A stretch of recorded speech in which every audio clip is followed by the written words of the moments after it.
আসসালামু আলাইকুম ওরহমতুল্লাহ। বাংলাদেশে নিযুক্ত চীনের রাষ্ট্রদূত ইয়াও ওয়ান একটা কথা বলেছেন। তিনি বলেছেন যে অন্য দেশের হস্তক্ষেপ থেকে বাংলাদেশকে মুক্ত থাকতে হবে।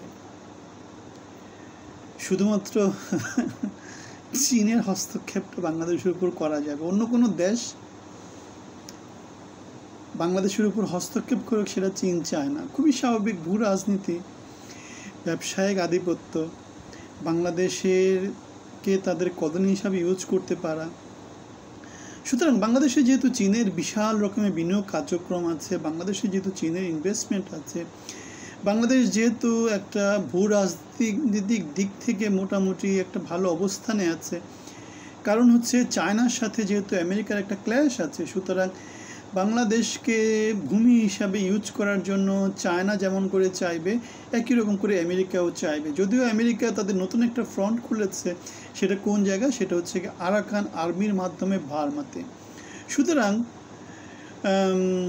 বাংলাদেশ এখন কার বলয়ে যাবে, চায়নার বলয়ে যাবে নাকি আমেরিকার বলয়ে যাবে, সেটা নিয়ে কিন্তু চারদিকে একটা দুন্দুরাম কাণ্ড চলতেছে।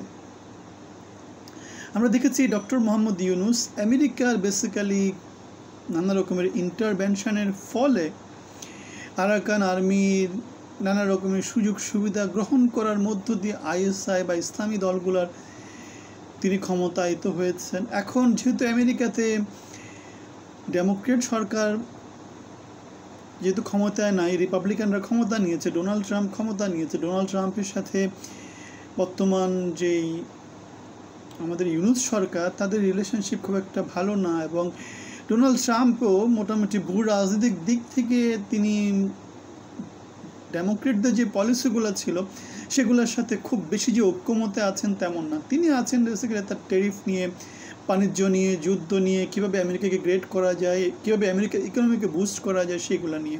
তিনি যুদ্ধ খেলা অভিমস্ত দিক থেকে তার খুব একটা আগ্রহ নাই। খুব ভালো পলিসি, এবং ডোনাল্ড ট্রাম্পের যে প্রথম যেই ক্ষমতা ছিল সেই ক্ষমতার কিন্তু লোকজন খুব ভালোভাবে দেখে, আমেরিকার লোকজন খুব ভালোভাবে সেটাকে ইভালুয়েট করে, এখনও তাকে সেটা মনে করে আমেরিকার ইকোনমি খুব ভালো রেসপন্স করেছিল।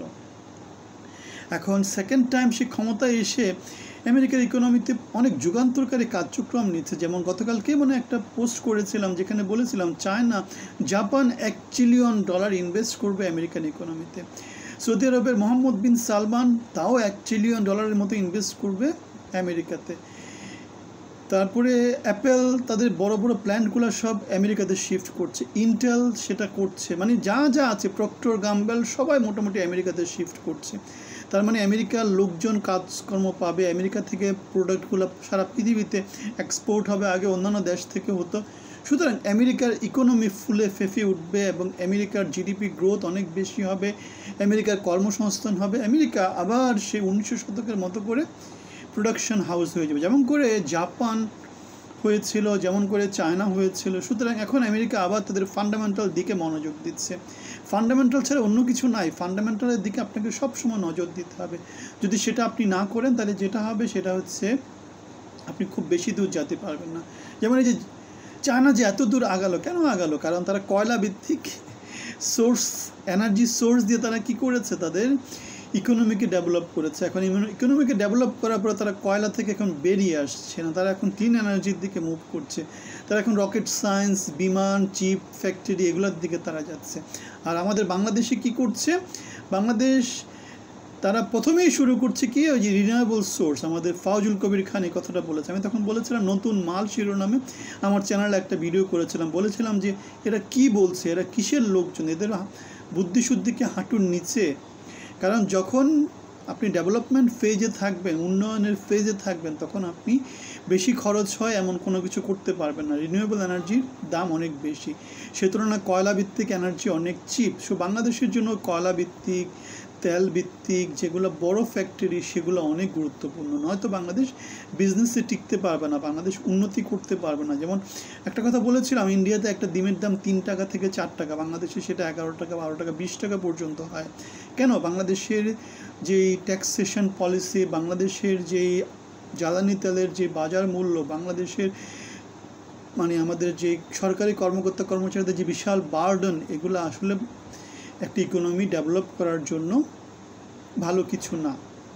সুতরাং তাহলে চীনের যেই রাষ্ট্রদূত যে কথাটা বলেছেন সেটা চীনের স্বার্থেই তিনি বলেছেন, কেন চীনকে উন্নত করতে হলে বাংলাদেশকে তার ভূমি হিসাবে ইউজ করতে হবে।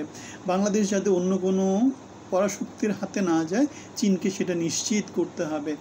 এবং আমরা দেখতে পাচ্ছি বাংলাদেশের একটা মংলা বন্দর চীনকে দিয়ে দেওয়া হয়েছে। আবার বাংলাদেশের রোহিঙ্গা যে ইস্যুগুলো আছে সেগুলো দিয়ে আবার আমেরিকার একটা মন জোগানোর মতো ব্যাপার সেবার কিন্তু সামনে চলে আসছে। সো বাংলাদেশ দুই পরাশক্তির সাথে মিলে ঝুলে কিছু করার চেষ্টা করছে। এখন আলটিমেটলি আমাদের ইউনুস সরকারের তো সেই ম্যান্ডেটটা না। ইউনুস সরকার যে কাজগুলো করছে সে কাজগুলো করার অধিকার তো তাদেরকে জনগণ দেয়নি, কারণ তারা নির্বাচিত সরকার না, তারা অন্তর্বর্তী সরকার। তাদের একটা স্পেশাল কাজ আছে নির্বাচনের পথে বাংলাদেশকে নিয়ে যাওয়া। তারা সেই কাজটা না করে তারা যেভাবে ঘুরে ফিরে বেড়াচ্ছে সেটা বাংলাদেশের মঙ্গল নাই, সেখানে বাংলাদেশের কোনো রকমের মঙ্গল নাই। সেজন্য আমরা বারবার বলে আসছি বাংলাদেশের রাজনৈতিক দলগুলোর এই ব্যাপারে সচেতন হওয়া জরুরি। নয়তো আমাদের সেনাপ্রধান যে কথাটা বলেছেন, বাংলাদেশের সার্বভৌমত্ব, বাংলাদেশের উন্নতি, বাংলাদেশ জনপদটাই নিরাপত্তা বিঘ্নিত হবে, বাংলাদেশটাই হয়তোবা মানচিত্র থেকে হারিয়ে যেতে পারে। আমাদের বন ও পরিবেশ উপদেষ্টা সম্ভবত রেজওয়ানা হাসান একটা কথা বলেছেন, বাংলাদেশের মানচিত্র নতুন করে আঁকতে হতে পারে। হ্যাঁ, নানাভাবে আঁকা হতে পারে, ভূমি গেইন করতে পারে, ভূমি লস করতে পারে।